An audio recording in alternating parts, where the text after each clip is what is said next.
এতিয়া আপুনি আপোনাৰ বন্ধুৰ জন্মদিনত তেওঁৰ নাম উল্লেখ কৰি আপুনি হেপী বাৰ্থডে ছং ক্ৰিয়েট কৰিব পাৰিব। চাওক এই ভিডিঅ'টো সম্পূৰ্ণকৈ, বলক ভিডিঅ'টো আৰম্ভ কৰোঁ। প্ৰথমে আপুনি আপোনাৰ মোবাইলৰ গুগল ব্ৰাউজাৰটো অ'পেন কৰি ল'ব। অ'পেন কৰি লোৱাৰ পিছতে ইয়াতে আপুনি চাৰ্চ কৰিব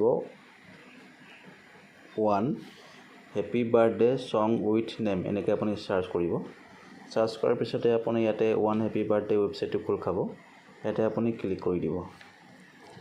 ক্লিক কৰাৰ পিছত এইখন আপোনাৰ চাৰ্ট আহি পৰিব আৰু ইয়াতে আপোনাৰ ফাইণ্ড ইয়ৰ নেম বুলি আছে।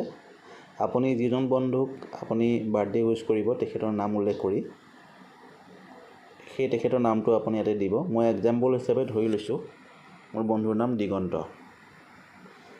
ইয়াতে লিখি কিনি আপুনি ইয়াতে চাৰ্চ কৰি দিছোঁ। চাৰ্চ কৰাৰ পিছত ইয়াতে আপোনাৰ আহি গৈছে লাষ্টত যিটো দিগন্ত, ইয়াতে আপুনি ক্লিক কৰিব। ক্লিক কৰাৰ পিছতে ইয়াতে আপোনাৰ আহি গৈছে ডাউনলোড ছং এণ্ড্ৰইড অনলি, এইটোত আহি গৈছে। ইয়াতে আপুনি ক্লিক কৰি দিব। ইয়াতে আপুনি ক্লিক কৰি দিব।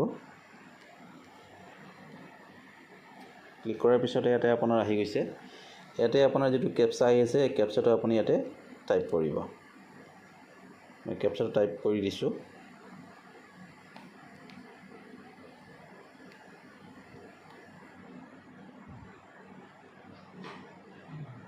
কেপচা টাইপ কৰাৰ পিছতে আপুনি ইয়াতে ক্লিক কৰি দিব।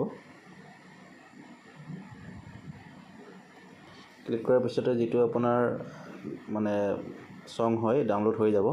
এই ডাউনলোডটো আপুনি অ'পেন কৰি দিব। অ'পেন কৰাৰ পিছত এই যিটো আপোনাৰ দিগন্ত বুলি যিটো উল্লেখ কৰিছিলে ইয়াতে আপোনাৰ গানটো অলৰেডি ক্ৰিয়েট হৈ গৈছে। গানটো আপুনি ইয়াতে হৈ গৈছে। এইটো আপুনি আপোনাৰ মোবাইলৰ যিটো ফাইলত গৈ পেলাই আপুনি আপোনাৰ বন্ধুজনক আপুনি বাৰ্থডে দিনা আপুনি বাৰ্থডে উইছ কৰিব পাৰিব। ভিডিঅ'টো আছিলে ইমানখিনিয়ে। যদি ভিডিঅ'টো ভাল লাগিছে লাইক কৰিব, শ্বেয়াৰ কৰিব আৰু মোৰ মনৰ কথা চেনেলটো ছাবস্ক্ৰাইব কৰিবলৈ নাপাহৰিব। থেংক ইউ, ধন্যবাদ।